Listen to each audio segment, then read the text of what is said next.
सभी, I hope आप लोग अच्छे होंगे।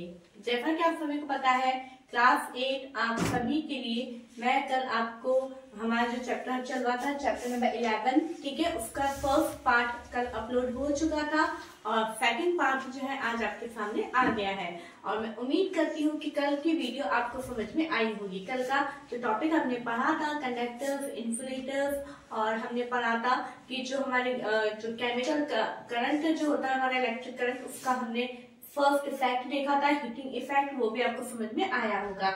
इसी के साथ हम आज अपना नेक्स्ट टॉपिक स्टार्ट करने जा रहे हैं। इससे पहले कि हम अपना टॉपिक स्टार्ट करें, प्लीज आप इस चैनल को जल्दी से लाइक कर दीजिए और अपने फ्रेंड्स को शेयर कर दीजिए कि पार्ट 2 आ चुका है। ठीक है बच्चों, तो आइए हम अपना स्टार्ट करते हैं। आज का हमारा टॉपिक है magnetic effect of electric current. ठीक है, अब देखिए, हमने देखा था कि जो इलेक्ट्रिक करंट फ्लो होता है उसके कुछ इफेक्ट होते हैं। फर्स्ट इफेक्ट हमने देख लिया था हीटिंग इफेक्ट। ठीक है, सेकंड इफेक्ट होता है मैग्नेटिक इफेक्ट। इट मींस जिस कंडक्टर के अंदर करंट फ्लो हो रहा होता है तब उस समय वो कंडक्टर एज अ मैग्नेट के तरह बिहेव करता है। कैसे करता है वो हम देखते हैं। देखिए, इसको करने के लिए, इसको समझाने के लिए कुछ हमें यहाँ पे सेटअप भी बनाना पड़ेगा, तो उसके साथ साथ में, थ्योरी के साथ साथ में हम इसको भी पढ़ते हुए चलेंगे। ठीक है बच्चों, फर्स्ट है हमारा wrap an electric wire around a tray, insert a compass needle into the tray and connect the wire to a battery। आप देख पा रहे हैं यहाँ पे कि हमने यहाँ पे बैटरी लगा दी है और ये वायर है सॉरी।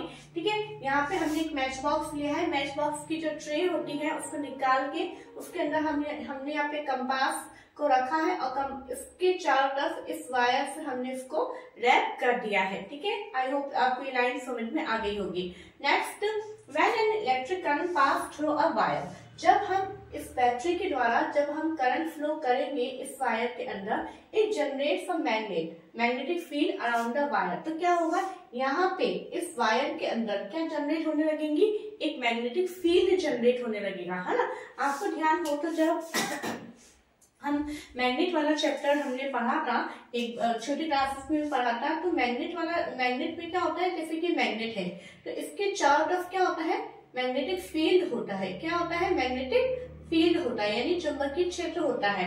जैसे मैं आपको बताना चाहती हूँ कि जैसे फॉर एग्जाम्पल ये मेरे हाथ में मैग्नेट है, ठीक है, और ये मेरे हाथ में एक आयरन नेल है। अगर क्या होगा, इसको मैं बहुत दूर ले जाऊंगी तो क्या होगा, इसको अगर मैं बहुत दूर ले जाऊंगी तो इस पे कोई इफेक्ट नहीं आएगा। लेकिन जैसे जैसे इस मैग्नेट के पास लेके आती हूँ तो मुझे इस हाथ में थोड़ा सा भारीपन लगेगा, एक फोर्स मुझे महसूस होगा। क्यों महसूस होगा, क्योंकि इस मैग्नेट में जितनी पावर है उतनी दूर है यहाँ पे मैग्नेटिक फील्ड जनरेट हो जाता है। ठीक है, तो मैग्नेटिक फील्ड में जैसे ही पास में आता है तो ये क्या होने लगेगा, एक फोर्स अप्लाई होने लगेगा। तो यहाँ पे जैसे ही हम इस कंडक्टर के अंदर जब करंट फ्लो होता है तो क्या होगा, करंट फ्लो होते ही हम यहाँ पे देखते हैं कि यहाँ पे कुछ मैग्नेटिक लाइन्स जो है, मैग्नेटिक फील्ड जो है वो जनरेट होने लग जाती है। ठीक है, the needle deflects due to the magnetic field created around the wire by the flowing current. This deflection demonstrate the magnetic effect of electric current. अब आप देखेंगे कि हमें तो नजर ही नहीं आ रहा है कैसे तो यहाँ पे इस वायर के अंदर करंट फ्लो होने पे मैग्नेटिक इफेक्ट जनरेट हो रहा है या नहीं हो रहा है, ये कैसे पता चलेगा, कि जब इसीलिए ये पता करने के लिए हमने यहाँ पे कंपास रखा है। तो जैसे ही मैग्नेटिक फील्ड जनरेट होगा, ये जो कंपास की जो निडल है वो डिफ्लेक्ट होने लगेगी। ये डिफ्लेक्ट कब होती है, मैग्नेटिक कंपास की निडल तभी डिफ्लेक्ट होती है जब इसके पास में कोई मैग्नेट को लेके जाया जाता है। ठीक है, मतलब अगर निडल डिफ्लेक्ट हुई है तो इट मींस ये समझ में आता है कि इस वायर के अंदर करंट फ्लो हुआ है। आई बात समझ में। ठीक है, और यही जो डेमोन्स्ट्रेट है वो क्या शो करता है, magnetic effect of electric current. Okay बच्चों, आई होप आपको समझ में आ गया होगा। तो ये करने की क्या जरूरत है, इसके द्वारा भी हम ये पता कर सकते हैं कि we find that some liquids are good conductor. अब देखिए, अब जैसे मान लो मैंने यहाँ पे लेमन जूस लिया, ठीक है, तो लेमन जूस जो है वो गुड कंडक्टर है या नहीं, कैसे पता चलेगा कि इस लेमन जूस में इलेक्ट्रिसिटी फ्लो हुई है या नहीं फ्लो हुई है, क्योंकि ऐसे तो नजर नहीं आ रही, तो कैसे पता चलेगा, तो हम यहाँ पे मैग्नेट की हेल्प ले सकते हैं। तो अगर डिफ्लेक्ट कब हुई, कि जब इस करंट इसमें से भी करंट फ्लो होगा और यहाँ पे पहुंचेगा तभी निडल डिफ्लेक्ट होएगी। तो जिस लिक्विड के अंदर से करंट फ्लो होगा तो मतलब वो लिक्विड क्या होगा, गुड कंडक्टर होगा। जैसे मैंने यहाँ पे 2 एग्जांपल लिखे हैं, लेमन जूस है, टैप वाटर है, ठीक है, विनेगर है, ये सभी liquids are good conductor, but some are poor conductor. For example distilled water, ये आपको ध्यान में रखना है कि जो टैप वाटर होता है वो तो हमारा गुड कंडक्टर होता है, और जो हमारा डिस्टिल्ड वाटर होता है वो जो कि है हमारा पुअर कंडक्टर होता है। ठीक है बच्चों, इसी के आगे देखिए When salt is dissolved in distilled water, क्या होता है कि जब डिस्टिल्ड वाटर हम जानते हैं कि वो पुअर कंडक्टर है, लेकिन अगर हम इसके अंदर सॉल्ट ऐड कर देते हैं तो वी ऑब्टेन सॉल्ट सॉल्यूशन, तो हमें क्या मिल जाता है, सॉल्ट सॉल्यूशन मिल जाता है। This is a conductor of electricity. और जब सॉल्ट सॉल्यूशन को हम टेस्ट करते हैं तो हमें पता चलता है कि जो सॉल्ट सॉल्यूशन है वो क्या है, एक गुड कंडक्टर होता है। ठीक है, द वाटर, इससे हमें ये पता चलता है कि the water that we get from sources such as, जहाँ मतलब कुछ सोर्सेस, कुछ स्रोत जहाँ से हम पानी ले सकते हैं, टैप्स जैसे नल का पानी, हैंडपंप का पानी, कुओं का पानी या तालाबों का पानी, जो कि प्योर पूरी तरह से नहीं होता है। क्यों नहीं होता है? इट मे कंटेन सॉल्ट, क्योंकि उनके अंदर सॉल्ट जो होते हैं, लवण जो होते हैं वो डिसॉल्व होते हैं। ठीक है, small amount of mineral salt, और इन्हें हम क्या बोलते हैं, small amount of mineral salt are naturally present in it. कोई जाके हम मिलाते नहीं है, ठीक है, पॉन्ड के पानी में जाके हमने नमक नहीं मिला दिया, लवण नहीं मिलाया, लेकिन नेचुरली प्राकृतिक रूप से उस पानी के अंदर क्या ऐड होते हैं, मिनरल सॉल्ट प्रेजेंट होते हैं, जिसके कारण वो प्योर नहीं होते हैं। ठीक है, this water is thus a good conductor of electricity, और इसीलिए ये जितने भी वाटर्स होते हैं, टैप वाटर हो गया, हैंडपंप वाटर हो गया, वेल्स वाटर हो गया, ये सारे जो वाटर हैं वो गुड कंडक्टर होते हैं। On the other hand distilled water is free of salt, परंतु डिस्टिल्ड वाटर जो है कि गुड कंडक्टर क्यों नहीं होता है, क्योंकि वो फ्री ऑफ सॉल्ट, यानी उसमें किसी प्रकार के सॉल्ट नहीं होते हैं, जिसके कारण वो पुअर कंडक्टर होता है। ठीक है बच्चों, तो पहले मैं ये चाहूंगी कि आप अपन ने जितना ये टॉपिक पढ़ा है आप इसको लिखिए कॉपी में, आप स्क्रीनशॉट लीजिए, और मैं ही चाहूंगी कि इसको आपको अभी लिखना है ताकि हम आगे का कोर्स भी कवर कर सकें। ठीक है, ओके बच्चों, अब देखिए, अब हमारा नेक्स्ट टॉपिक है chemical effects of electric current. आप यहाँ पे देख पा रहे हैं कि जब हमारा केमिकल इलेक्ट्रिक करंट जब फ्लो होता है तो 3 टाइप्स के इफेक्ट आते हैं। फर्स्ट हमने पढ़ा हीटिंग इफेक्ट, सेकंड इफेक्ट हमने पढ़ा magnetic effect, and third effect अभी हम पढ़ने जा रहे हैं केमिकल इफेक्ट, है ना। इट मीन्स विद्युत धारा का रासायनिक प्रभाव। केमिकल इफेक्ट मतलब जहां से जो है मतलब केमिकल करंट पास होगा वहां पे कुछ ना कुछ केमिकल रिएक्शंस होगी। ठीक है, देखते हैं क्या है। The chemical reactions that occur when an electric current passes through a conducting solution. It means कि जो सॉल्यूशन होगा, कंडक्टिंग सॉल्यूशन, यानी वो सॉल्यूशन लेंगे हम जिसके अंदर करंट फ्लो होता है, तो उन्हें हम बोलेंगे कंडक्टिंग सॉल्यूशन। ठीक है, तो जब कंडक्टिंग सॉल्यूशन में करंट फ्लो होगा, करंट पास होगा, तो यहाँ पे कुछ ना कुछ केमिकल रिएक्शंस होगी, उसे हम क्या बोलते हैं, chemical effect of electric current. अब ये यहाँ पे देखिए कि केमिकल रिएक्शंस होगी, कैसे होगी, हमें कैसे पता चलेगा, ऐसे तो हमें कुछ नजर आता नहीं है ना। हीटिंग इफेक्ट हुआ या नहीं हुआ वो हमें कैसे पता चला, कि बल्ब ग्लो हुआ, बल्ब ग्लो हुआ तब हमने जाना कि हीटिंग इफेक्ट होता है। मैग्नेटिक इफेक्ट का हमें कैसे पता चला, कि जब कंपास उसकी निडल डिफ्लेक्ट हुई, डिफ्लेक्शन हुआ, तो हमें पता चला कि मैग्नेटिक इफेक्ट होता है। अब यहाँ पे हमें कैसे पता चलेगा, जैसे कि ये सॉल्यूशन है, ये लिक्विड है, इसके अंदर हमें कैसे पता चलेगा कि इसके अंदर जो है कुछ ना कुछ केमिकल रिएक्शन हो रही है, कैसे पता चलेगा। तो यहाँ पे कुछ एग्जांपल्स हैं, वो मैंने आपके लिए लिखे हैं, आप उन्हें आराम से समझिए। फर्स्ट हमारा गैस बबल, इट मीन्स यानी यहाँ पे देखिए, जैसे कि हमने यहाँ पे एक पूरा ये सर्किट बनाया है, सर्किट बना के हमने यहाँ पे क्या किया है, 2 कार्बन की रोड लगाई है। ठीक है, कार्बन रोड लगाई है। कार्बन रोड जो है इन्हें हम एक तरह से इलेक्ट्रोड्स भी बोलते हैं, और इनको हमने डिप किया है वाटर में। ठीक है, अब जब हमने इसके अंदर करंट फ्लो कर दिया है, करंट पास हो रहा है, ये पॉजिटिव टर्मिनल है, तो ये इलेक्ट्रोड कौन सा हो गया हमारा, देखिए जो इलेक्ट्रोड बैटरी के पॉजिटिव टर्मिनल से जुड़ा हुआ होता है तो वो इलेक्ट्रोड हमारा हो गया पॉजिटिव, और जो इलेक्ट्रोड हमारे बैटरी के नेगेटिव टर्मिनल से जुड़ा हुआ होता है वो हमारा हो गया नेगेटिव। ठीक है, इट मीन्स ये दोनों इलेक्ट्रोड जो हमने लगाए हैं, और यहाँ पे इनको जब वाटर में हमने डिप करके रखा है, अब करंट फ्लो हो रहा है, करंट फ्लो हो रहा है, तो ये भी इनमें भी करंट आएगा, ये भी इनके अंदर भी करंट फ्लो होगा, करंट फ्लो होगा और इस सॉल्यूशन में भी करंट फ्लो होगा। तो ऐसा क्या होगा कि जिसमें हमें पता चले कि इसके अंदर कुछ ना कुछ केमिकल रिएक्शन हुई है। तो फर्स्ट पॉइंट लिखा है मैंने gas bubbles. It means bubbles of gas में फॉर्म एट इलेक्ट्रोड्स, यानी जो इलेक्ट्रोड्स की जो मेटल कैप है ना, यानी धातु की बनी हुई जो कैप होती है, यहाँ पे हमें क्या नजर आते हैं यहाँ पे हमें कुछ बबल्स नजर आते हैं। क्या नजर आते हैं? बबल्स नजर आते हैं। अगर ये बबल्स हमें दिख रहे हैं इट मीन्स यहाँ पे कुछ ना कुछ केमिकल रिएक्शन हो रही है। ठीक है, नेक्स्ट पॉइंट है metal deposits. Metal deposit means metal में be deposit on the electrodes, यानी जो इलेक्ट्रोड है, देखिए ये जो इलेक्ट्रोड है, इन इलेक्ट्रोड के ऊपर हम देखेंगे कि थोड़ी देर बाद हम यहाँ पे देखेंगे कि हमें एक दो फ्री मेटल की जो है लेयर भी बनती हुई नजर आती है। आधी बात समझ गए, मतलब कुछ ना कुछ यहाँ पे लेयर बनती हुई नजर आएगी। तो अगर ये लेयर बन रही है मतलब यहाँ पे कुछ ना कुछ केमिकल रिएक्शन हो रही है। ठीक है, थर्ड पॉइंट है कलर चेंज। इट मीन्स यहाँ पे जब कुछ हो रहा है तो ये जो सॉल्यूशन है, इस सॉल्यूशन का भी क्या होने लगेगा? कलर चेंज होने लगेगा। जैसे फॉर एग्जाम्पल अगर हमारे ब्लू कलर का है तो ये ग्रीन या कुछ भी कलर में चेंज हो सकता है। ठीक है, फोर्थ पॉइंट हमारा टेक्सचर चेंज। टेक्सचर चेंज मतलब the texture of the solution में चेंज। अगर सॉल्यूशन जो है बिल्कुल जैसे मान लो बहुत ज्यादा लिक्विड है, ठीक है, तो ये थोड़ा सा डेंस होने लगेगा। क्लियर? इस तरह से इस सॉल्यूशन का थोड़ा सा टेक्सचर चेंज होने लग जाएगा। तो ये सारे जो इफेक्ट है वो हमें किसके अंदर नजर आते हैं देखने को? केमिकल इफेक्ट्स के अंदर नजर आते हैं। ठीक है, I hope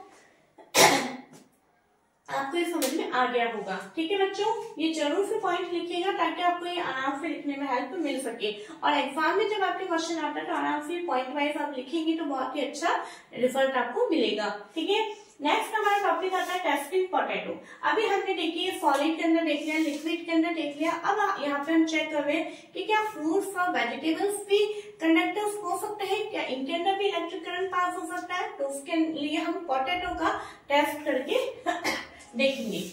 test the potato's ability to conduct electricity and observe the chemical effects of electric current. Okay, यहाँ पे भी हमने एक सेटअप लगाया। अब इस सेटअप को आपको समझाने के मैं नहीं समझती की बात जरूरत है। ठीक है, यहाँ पे हमने ऑब्जर्वेशन क्या देखा कि the copper wire will turn greenish blue. यहाँ पे हम देखते हैं कि जो कॉपर वायर है उसका कलर चेंज होने लगता है। यानी यहाँ पे जो पोटैटो है, यहाँ पे एक मतलब जैसे पॉजिटिव टर्मिनल है, पॉजिटिव टर्मिनल का जो कॉपर वायर है यहाँ पे वो कैसा कलर देने लग जाता है? Greenish blue. इसका क्या मतलब है? The potato is a conductor, मतलब पोटैटो में से इलेक्ट्रिक करंट फ्लो हुआ है। ठीक है, the electric current produce a chemical effect in the potato. इससे हम ये कह सकते हैं कि पोटैटो के अंदर केमिकल इफेक्ट्स जनरेट होते हैं। ठीक है, आई होप आप इस चीज को समझ गए होंगे। तो प्लीज फटाफट से आप लिख लीजिए ताकि हम अपने चैप्टर का लास्ट टॉपिक इलेक्ट्रोप्लेटिंग जल्दी से कर सकें। ओके बच्चों, अब देखिए अब हमारा लास्ट टॉपिक है इलेक्ट्रोप्लेटिंग। इलेक्ट्रोप्लेटिंग क्या होता है? The process of depositing a layer of any desired metal on another material by means of electricity is called electroplating. Electroplating बेटा वो प्रोसेस होता है कि जिसके अंदर हमें जो मेटल चाहिए है ना, अभी जैसे मान लो फॉर एग्जाम्पल एक मेटल है, मुझे ये मेटल नहीं चाहिए, इसके ऊपर मुझे दूसरी मेटल की लेयर को लगाना है, डिपोजिट करना है, तो उस प्रोसेस को हम क्या बोलेंगे? इलेक्ट्रोप्लेटिंग बोलेंगे। ठीक है, electroplating is a very useful process. ये बहुत ही इंपॉर्टेंट, बहुत ही उपयोगी प्रक्रिया है। ठीक है, अब यहाँ पे आप एक और सेटअप देख रहे हैं, जैसे कि हमने एक सर्किट बनाया है, हमने यहाँ पे सॉल्यूशन कौन सा लिया है? कॉपर सल्फेट का सॉल्यूशन लिया है और यहाँ पे 2 कॉपर की प्लेट ही लगाई है। ठीक है, अब देखो ये वाली प्लेट जो है हमारी बैटरी के पॉजिटिव टर्मिनल से जुड़ी हुई है, तो ये इस पे क्या होगा? पॉजिटिव चार्ज होगा। ये अगर नेगेटिव टर्मिनल से जुड़ी हुई है तो इस पे नेगेटिव चार्ज होगा। ठीक है, आई होप आपको ये सेटअप अच्छे से समझ में आ गया होगा। अब हम देखते हैं क्या होता है when the current is passed through the copper sulfate solution। जब इस कॉपर सल्फेट सॉल्यूशन में जब हम करंट को पास करेंगे, ठीक है, कॉपर सल्फेट का फॉर्मूला क्या होता है? CuSO4। तो क्या होगा? जब CuSO4 यानी कॉपर सल्फेट में जैसे ही करंट पास होगा तो ये क्या होगा? अपने आयंस में ब्रेक डाउन हो जाएगा, यानी Cu2 प्लस और SO4 माइनस। ठीक है, अब ये जो Cu2 प्लस है जैसे ही ब्रेक डाउन हो गए, अलग अलग आयंस में टूट गए हैं, तो क्या होगा? ये जो कॉपर Cu2 प्लस जो आयन है ये कहाँ पे डिपोजिट होने लग जाएगा इस नेगेटिव टर्मिनल पे, क्योंकि इस पे क्या चार्ज है, पॉजिटिव चार्ज है। तो ये पॉजिटिव चार्ज जो है किसके ऊपर डिपोजिट हो जाएगा, इस नेगेटिव चार्ज वाली प्लेट पे डिपोजिट होने लग जाएगा। ठीक है, तो फिर क्या हुआ, अब इस कॉपर सल्फेट के सॉल्यूशन में से अगर कॉपर जो है कॉपर प्लेट के ऊपर डिपोजिट होने लग जाएगा तो इस सॉल्यूशन का कॉपर तो खत्म होने लग जाएगा। तो क्या होगा फिर, the loss of copper from the solution will be fulfill. कैसे फुलफिल होगा, from the other electrode a copper plate and equal amount of copper gets dissolve in the solution. तो ये वाली जो प्लेट का जो कॉपर है वो क्या होगा, इस कॉपर को निकालेगा और इस सॉल्यूशन के अंदर डिसॉल्व करने लग जाएगा। ठीक है, आगे बात समझ में, जिसके कारण the loss of copper from the solution is restored and the process continues. ठीक है, जिससे कि यहाँ पे जो कॉपर का सॉरी जो लॉस हुआ था वो वापस से रिस्टोर हो जाएगा और ये प्रोसेस कंटिन्यू चलता रहेगा। कंटिन्यू चलते रहने से क्या हो रहा है कि यहाँ पे वापस कॉपर सल्फेट में कॉपर आ गया, तो ये वापस सल्फेट और कॉपर अलग अलग आयंस में टूटेगा, वापस कॉपर एक के ऊपर जमा होने लग जाएगा, फिर ये कॉपर इसमें डिसॉल्व कर देगा, वापस कॉपर इसमें जमा हो जाएगा। इस तरह से हम देखेंगे कि जब हम करंट पास करना बंद कर देंगे तो हम इस प्लेट पे देखेंगे कि कॉपर की बहुत बड़ी एक लेयर, एक परत हमें नजर आएगी। ठीक है, आगे बात समझ में, this means that copper gets transfer from one electrode to the other. ठीक है, ठीक है बच्चों, आई होप आपको समझ में आ रहा होगा, क्योंकि थोड़ी सी खांसी बहुत ज्यादा हो रही है तो बोलने में बहुत ज्यादा परेशानी हो रही है मुझे। ठीक है, आई होप आपको ये पूरा प्रोसेस समझ में आ गया होगा। ठीक है, और ये जो फॉर्मूला सॉरी मैंने लिखा है, मैंने अपनी तरफ से लिखा है ताकि आपको समझ में आ जाए कि कैसे कॉपर और सल्फेट आयंस एक दूसरे से अलग अलग टूट रहे हैं। ठीक है, अब हमारा ये जो इलेक्ट्रोप्लेटिंग प्रोसेस है ये हम यूज में कहाँ लेते हैं, इसके एप्लीकेशंस कहाँ है वो हम देखते हैं। फर्स्ट पॉइंट है हमारा क्रोमियम। क्रोमियम जो एक मेटल है, ठीक है, क्रोमियम क्या होता है, ये बहुत ही एक्सपेंसिव होता है और इसकी एक ही खासियत है कि ये कभी भी इसके ऊपर जंग नहीं लगती है ना कभी इसके ऊपर स्क्रैचेस आते हैं। लेकिन अगर हम ऐसा पॉसिबल नहीं है कि हम सारे ऑब्जेक्ट प्योर क्रोमियम के बनाए, क्योंकि ये बहुत ही एक्सपेंसिव होता है। तो अब क्या करना है, हमें उन चीजों के ऊपर हम केवल क्रोमियम की एक लेयर से लगा देते हैं, एक प्लेटिंग कर देते हैं ताकि जो है हमारे ऑब्जेक्ट्स खराब ना हो। तो क्रोमियम की प्लेटिंग किसके ऊपर की जाती है, कार के पार्ट्स के ऊपर, बाथ टैप्स, जैसे आप देखते हैं नहाने जो हमारे वॉशरूम में जो नल लगे हुए होते टैप्स, उनके ऊपर जो शाइनिंग किया हुआ होता है ना। ठीक है, kitchen gas burner, cycle handle bars, wheel rims, इन सब के ऊपर क्रोमियम की प्लेटिंग की जाती है। ठीक है, फिर plating of silver and gold. आप देखते हैं कि जो सिल्वर और गोल्ड यानी सोने और चांदी के जो गहने नहीं खरीद सकते हैं तो आप देखते हैं मार्केट में गोल्ड प्लेटेड या सिल्वर प्लेटेड भी ऑर्नामेंट्स मिलते हैं। गोल्ड प्लेटेड यानी जो कॉपर होता है उसके ऊपर ही गोल्ड की लेयर लगा दी जाती है, प्लेटिंग की जाती है, उसे हम बोलते हैं गोल्ड और सिल्वर प्लेटेड ऑर्नामेंट्स, और वो थोड़े कम एक्सपेंसिव होते हैं। नेक्स्ट है tin cans are made by electroplating tin onto iron. अब जो टिन कैन्स होते हैं जिनके अंदर फूड मटेरियल रखा जाता है, आप देखते हैं जैसे जो कोको कोला वगैरह के जो कैन्स होते हैं वो भी टिन कैन्स होते हैं। अब ये कैसे बनते हैं, आयरन के ऊपर टिन की इलेक्ट्रोप्लेटिंग की जाती है। क्यों की जाती है, क्योंकि tin is less reactive than iron. Iron की कंपैरिजन में टिन जो है बहुत कम रिएक्टिव होता है, क्योंकि आयरन जो है वो बहुत जल्दी रस्ट खा जाता है, लेकिन टिन जो है लेस रिएक्टिव, कम क्रियाशील होने के कारण जल्दी से क्रिया नहीं करता है। ठीक है, thus food does not come into contact, इसी कारण फूड जो है आयरन के कांटेक्ट में नहीं आ पाता है and is protected from getting spoiled, और खाना खराब होने से बच जाता है। ठीक है बच्चों, नेक्स्ट पॉइंट है iron is used in bridges. Iron जो है वो ब्रिज के बनाने के काम में आता है and automobiles to provide strength, automobiles को भी बनाने के काम में आता है ताकि उनके अंदर मजबूती आ सके। Iron tends to corrode and rust, लोहा जो है आप जानते हैं कि वो रस्ट बहुत जल्दी यानी जंग बहुत जल्दी लग जाती है। So a coating of zinc is deposited on iron to protect it from corrosion, इसलिए उसके ऊपर जिंक की प्लेटिंग की जाती है। ठीक है बच्चों, तो ये चैप्टर जो है हमारा यहाँ पे कंप्लीट होता है। मैं चाहती हूँ क्योंकि मैंने बहुत इजी तरीके से आपको पॉइंट वाइज सारी चीजें समझाई हैं। अगर फिर भी कुछ भी आपको ऐसा लगता है तो प्लीज आप कमेंट बॉक्स में जरूर से लिखिए, और अगर अच्छा भी लग रहा है, समझ में आ रहा है चैप्टर, तो भी आप कमेंट में लिख सकते हैं। और वीडियो को लाइक तो करना ही चाहिए, क्योंकि कोई चीज हमें अच्छी लगती है तो हम ऐसे करते हैं ना, अच्छी है, सुंदर है। तो यहाँ पे हमारे यूट्यूब पे जो है ना, अच्छा बताने के लिए आपका एक ही सिंबल है, वो है लाइक का, ठीक है। और मैं कहूंगी कि प्लीज आप इस चैनल को ज्यादा से ज्यादा सब्सक्राइब करें, क्योंकि सब्सक्राइब करेंगे, ज्यादा से ज्यादा बच्चे देखेंगे, तभी मेरी मेहनत सफल होगी, ठीक है बच्चों। तो एक बार मैं फिर कहना चाहती हूँ कि वीडियो को लाइक करें, शेयर करें एंड सब्सक्राइब करें। Thank you.